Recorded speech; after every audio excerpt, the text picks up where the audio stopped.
Hi, welcome. This is a short presentation on bond pricing for financial accounting.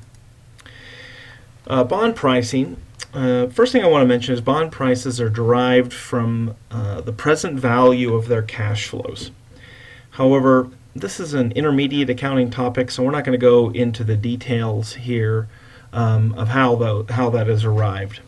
So for principles of accounting, what you need to know is that bonds are sold at a quoted price, and in the homework or exams that you'll work, these prices are going to be given to you in the problem.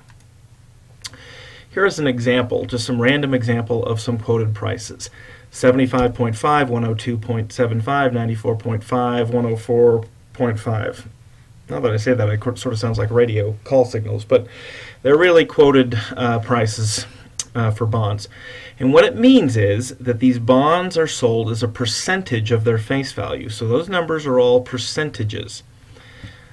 We'll look at an example in a second. So these are the percentages that are quoted there. Let's say we have $100,000 bonds, and they're sold at these different prices. So how do we know how much the bond sold for?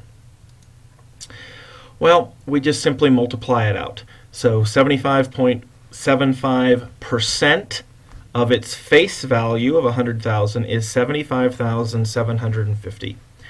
And you can see the other ones like the 102.75, meaning it's sold for 102.75% of its face value.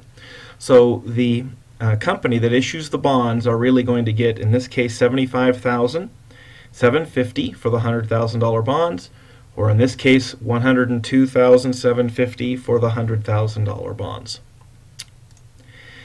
Let's go ahead and learn how to journalize these bond issuance. So let's do this very first one. 75.75 times 100,000 means the bond sold for 75,750.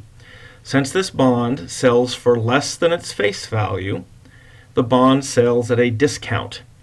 So the journal entry we would make to record this bond issuance is a debit to cash for the price, 75,750.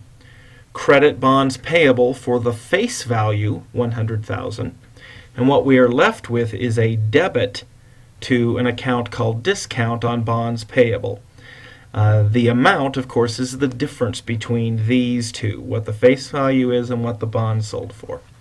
So in this case, the discount is 24,250. Let's look at one more example. This is the 102.75%. So since this bond sells for more than the face value, this bond is sold at a premium. So in this case, the cash is going to be 102,750. That's what we would debit for the price of the bond.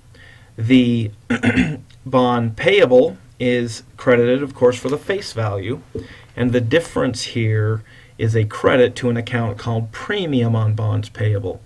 And it again is the difference between the two, so it's 2,750. All right.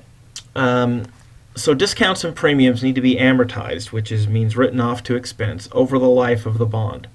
There is a demo doc on this topic, the effective interest rate method of amortization. You absolutely should watch that. It will help you with the concept of effective interest rate amortization. In addition to that, I'm going to post another short presentation on how to create an amortization table in Excel that should help you with your homework and exams. All right, I hope this was helpful.